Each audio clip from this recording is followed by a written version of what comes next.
તો બીજી વ્યવસ્થા ન હોય.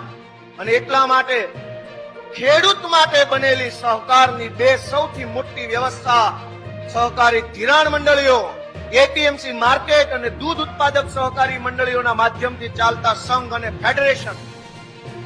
દોસ્તો, કાળી કમાણીનો ધંધો ભાજપે બનાવ્યો છે. આ લોકો વર્ષોથી 17-18% ભાવ ફેર, જેને આપણે નફો કે બોનસ કહીએ, એ ચૂકવતા હતા. આ વખતે 9% કેમ? તો વ્યવસ્થાપક કમિટી જે છે, ચેરમેન થી લઈને બોર્ડ ઓફ ડાયરેક્ટર્સ, એ એવું કે છે કે સંઘને બહુ નુકસાન જાય છે, બહુ નુકસાન છે.